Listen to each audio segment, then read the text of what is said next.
Okay, I'm ready.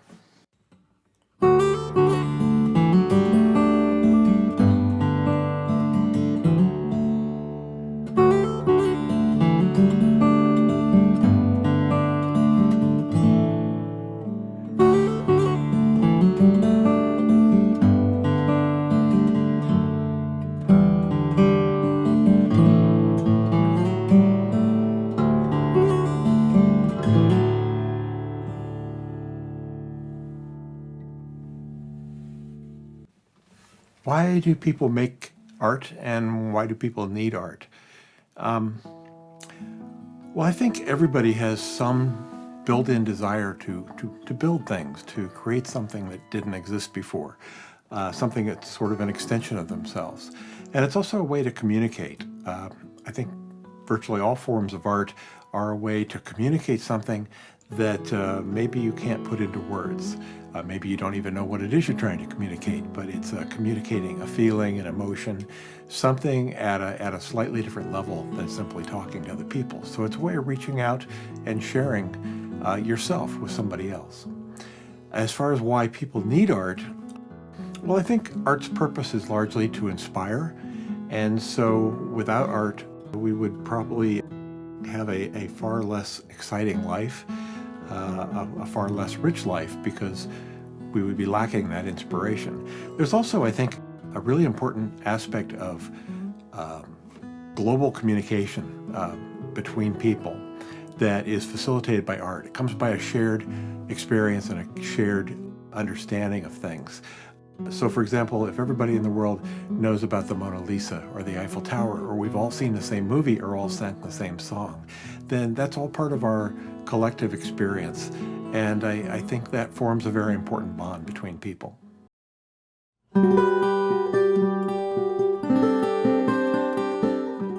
What is the place of music in our lives? I would say that music in many ways is the soundtrack of our life.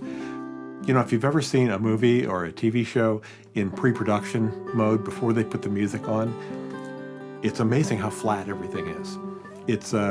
You can't really have a drama without music. A drama without music isn't very dramatic. The music is what provides the emotional bed and the content. And I think the same thing is really true of our lives. We remember music that happened during important times of our life or during important events.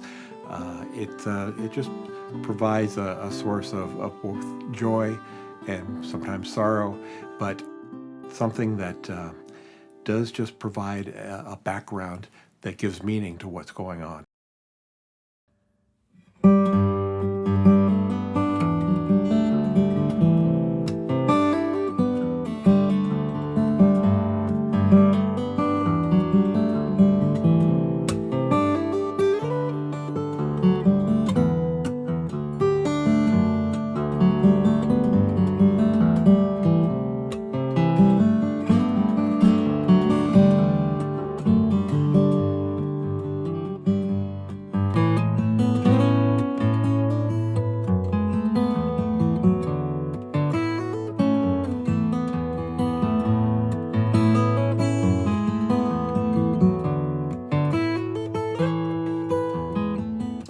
Well, I've got some cards here with your questions on them that I'll try to answer.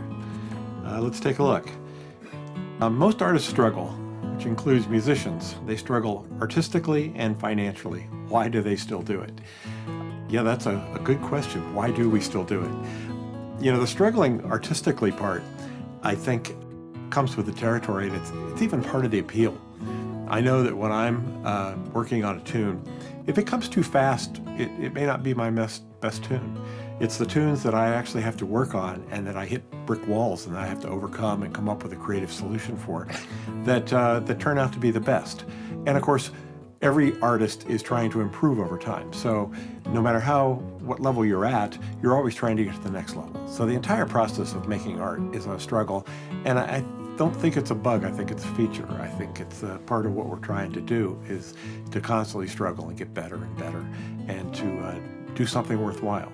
Now, financially is a whole different story. If you're trying to support yourself with your art, that's always a struggle. Art has never particularly been a great way to make a living, I don't think. certainly for some superstars, and some people are able to do it, but the vast majority of artists don't find a way to really balance the artistic side and the monetary side. But I think people do it just because they're driven to. It's their passion, and they don't really want to spend time doing anything else, so they will overcome the obstacles and they'll struggle with whatever it takes to make a living in order to be able to do it.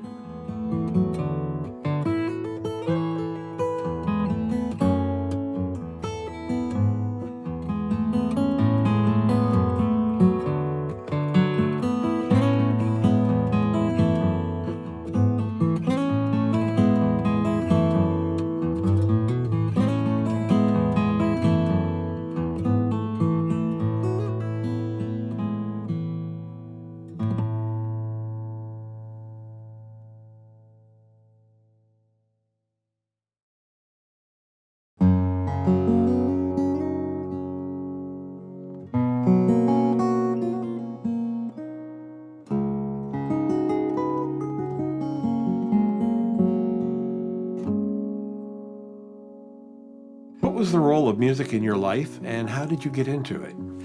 You know, my grandmother played piano, my mother played a little piano, my aunt played piano, my sisters played piano. I took lessons when I was very little from my grandmother, although it didn't really take. I later played saxophone, clarinet, flute in high school band, and played in the jazz band in high school.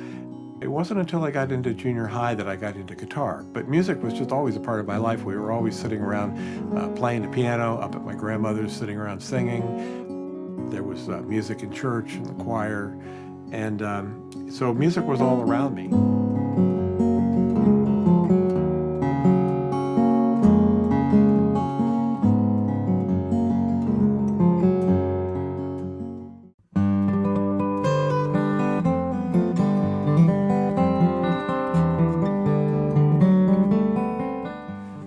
How did you pursue being a software engineer, even though you're still devoted to music? Yeah, you know, really, this was two parallel tracks for me, two different passions.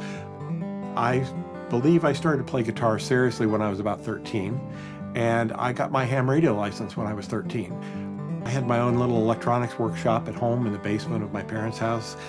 So I was always dabbling in electronics, and often they were intermixed. I'd build little gizmos that I'd use for the guitar. I built my own amplifiers and things. And then later I got more into software, and I found that that was more like writing music. There's actually a huge connection between writing software and writing music. They're both sort of mathematically related, and at the same time there's an artistic element, a compositional element, whether you're writing a piece of software or writing a piece of music.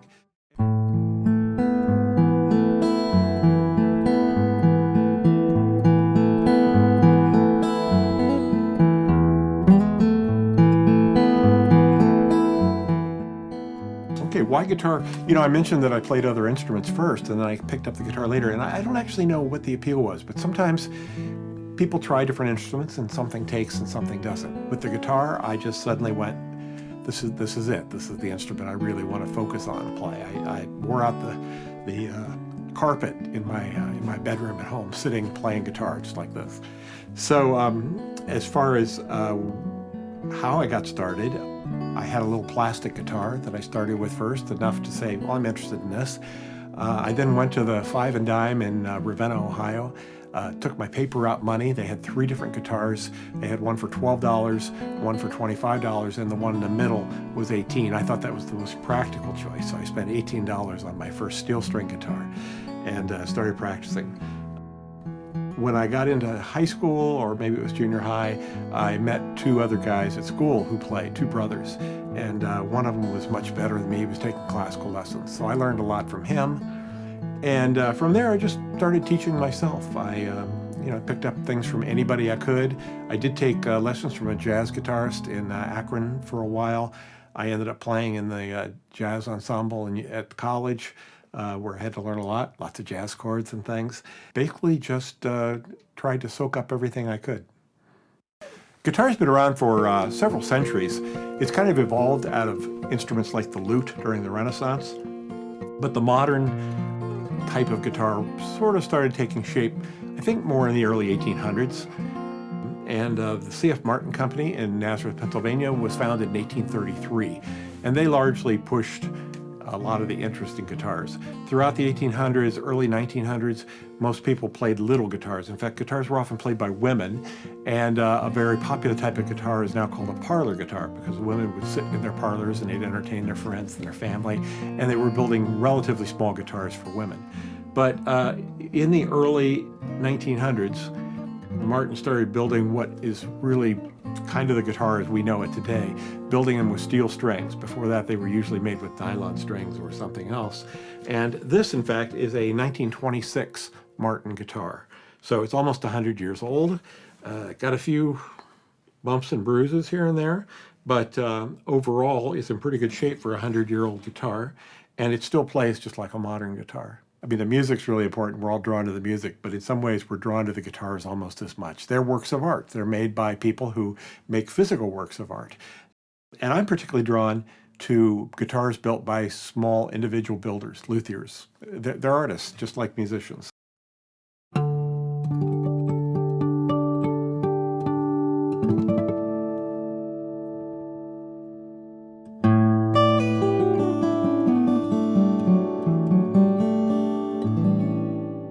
You play acoustic guitar, why not electric? Well, I did play electric. In fact, I probably played electric probably half of my playing time, because I played in bands. I traveled around all over the East Coast, Midwest, and I did play a little acoustic at that time. It was sort of the guitar that you'd practice on when you couldn't plug in, but for the most part, my focus was electric guitar. I sort of switched to acoustic when I moved out to the Bay Area. I was playing in bands back east. I decided to move to the Bay Area, get a job in high tech, and I came out here and I didn't know anybody. I didn't know any other musicians. So I didn't really have anybody to play with, and it was a little frustrating not to be able to just sit and play something by myself, because I was used to just always playing with a band. And one day I was in Tower Records. I remember record stores. I was in Tower Records and I heard some music playing over the system, and I just stopped in my tracks and I said, man, if I could play like that, that's it. And what it was a Narada Fingerstyle collection on the Narada label. And so I bought the CD, came home, started working on those songs, trying to figure out how they did what they did, because it was making everything, the whole band, on the guitar, and that's what I wanted to do. And I've been consumed by that ever since. You're a fingerstyle guitarist. What is fingerstyle? And how did you pick this one? And how's it different from finger picking? Well, we just talked about kind of how I got started in playing fingerstyle. I just heard it and said, I can be the whole band. I love that I can play a complete piece and all the parts are there on the guitar. Now, as far as finger picking versus fingerstyle, it's really just two words, two different terms that people use. They mean kind of the same thing. They both mean that rather than playing with a pick, you play with your fingers and you can play individual notes. These days, fingerstyle typically means a more modern playing style, and it can be all kinds of different techniques that people use. Finger picking is kind of the word that was used in the 60s and 70s, and to me, if I hear somebody say they're finger picking these days, I think of the kind of guitar you might hear from, say, Simon & Garfunkel. The general style is to do something like a simple alternating bass like this. And then you intersperse other notes in a chord in between them in a sort of a pattern.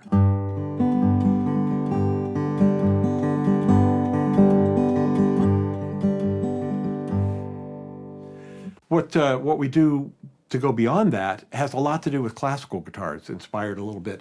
Like here's a little Bach piece.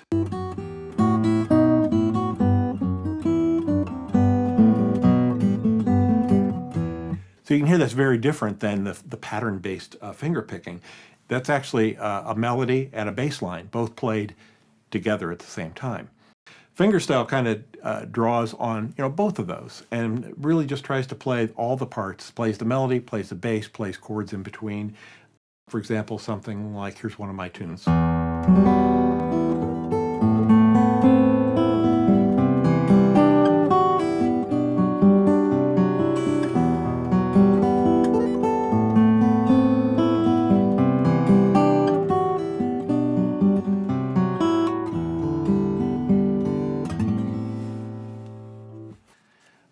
Do you perform with other musicians, why or why not? Yes, so we talked about this already, that I played a lot of my time playing I've spent with bands, and I really enjoyed that.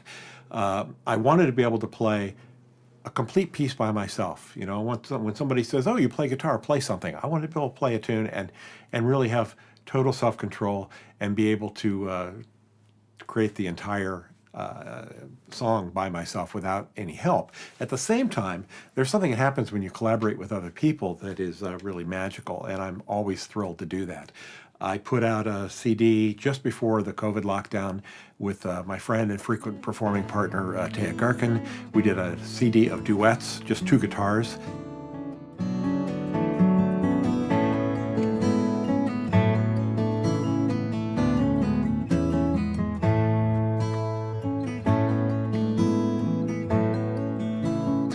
Also, during lockdown, I put out a CD of Christmas music, and that was wonderful because I got to work with some friends to add violin, cello, recorder, and really create more of an orchestral feel. So I really enjoy working with other people when it comes up, but I also like the ability to be able to play all the parts myself and create a complete musical piece alone.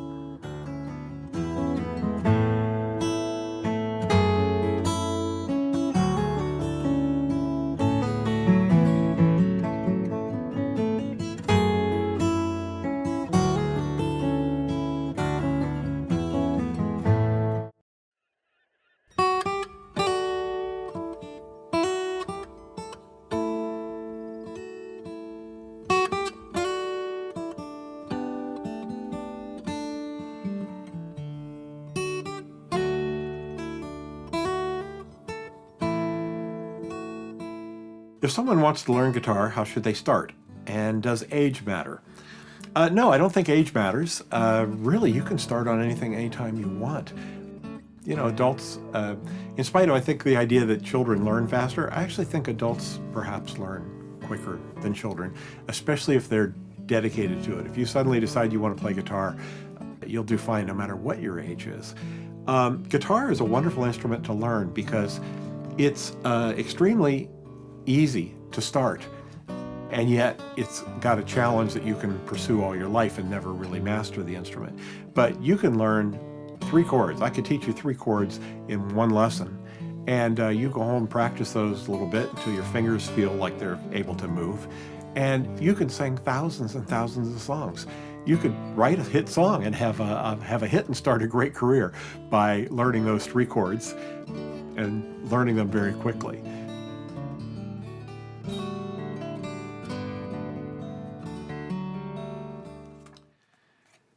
Do any of your performances have a special story associated with them?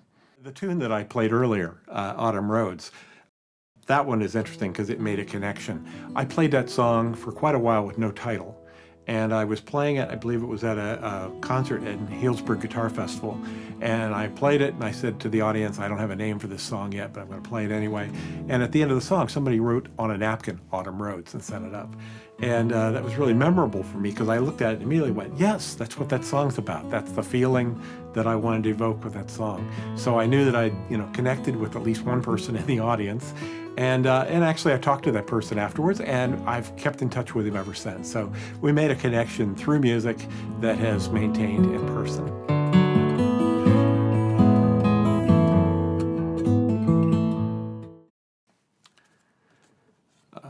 Composing, how did it start? And could you play a composition of your choice? And why are you choosing it? I'll play you a tune that I wrote for my wife. And I think this demonstrates the kind of how composing happens a little bit. I've always tried to compose, and hopefully I'm getting better at it. Mostly composing starts with some inspiration. You get some idea, it could be anything. It could be something you hear, some little idea you get by noodling on the guitar, and then you take that and develop it into a song. This song I wrote while I got started writing it. I was sitting on the bed while my wife was in the closet packing to go on a business trip. And I was just talking to her, and I was sitting holding the guitar, and I was noodling around and not really paying any attention to what I was doing. And I just had my hand, and I went, wow, that's an interesting sound. I should do something with that. And so that's the inspiration that sparks right there. And I immediately got the idea while she was still in the closet, still packing, that I would write her a song while she was gone. And in fact, I came up with the title immediately. I'd call it Missing You. So it'd be a welcome home present. And I was going to use that as part of the song.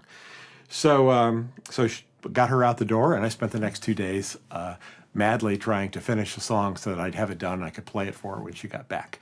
So this is Missing You.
Next question is, do you sing?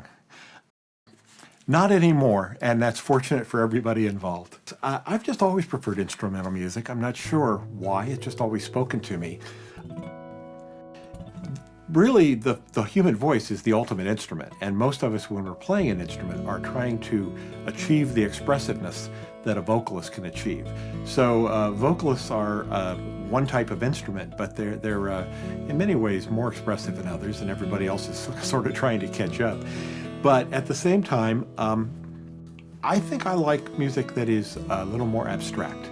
When you hear a vocal tune, the words are there, and even though the words may be quite abstract themselves, you know what the song's about. With an instrumental tune, you're kind of painting with sound, and the listener gets to decide what the song's about, and I think that's always appealed to me. You also teach, and you're an author as well. What part does that play in your music? I think teaching is really important. There's a guy that I used to read a lot, Howard Roberts. He's a jazz guitarist who's passed on now. He used to write in Guitar Player magazine all the time, and he was very interested in the theories of education. And I recall an article that he wrote where he said he compared music and learning to a water pipe. And he said, when you learn something, water flows in the pipe one way. When you teach, it flows out the other. And if you close off either end, it stops, the water stops. So if you want to keep learning, you've got to teach. The whole process is learn something and go teach it to somebody else. And that actually ingrains it in you. So you get a lot out of it for that. So I've really enjoyed teaching. I enjoy writing. I've written music books. I write a lot for Acoustic Guitar magazine. I've written computer books too on that side. It works the same way, whether it's music or something else. You've also been a TV producer. How does that fit in? You know, these days, I think for most musicians, for many musicians, the guitar and the music itself is just a small piece of the puzzle. These days we live in a multimedia world. If you want to get your music out beyond the living room, you've got to be able to record it. I've always had a recording studio since I was a teenager, and I still do maintain a fairly professional recording studio. I record other people, I mix and master other people's CDs. And I record myself, and I feel like that's part of getting my music across, is to be able to record my music and have it translate into something that other people can hear, even if I'm not in the room. And the same thing with video. I made a lot of videos for other people, and it was all part of the learning process, and also just sharing and helping out my other fellow musicians by making music videos for them.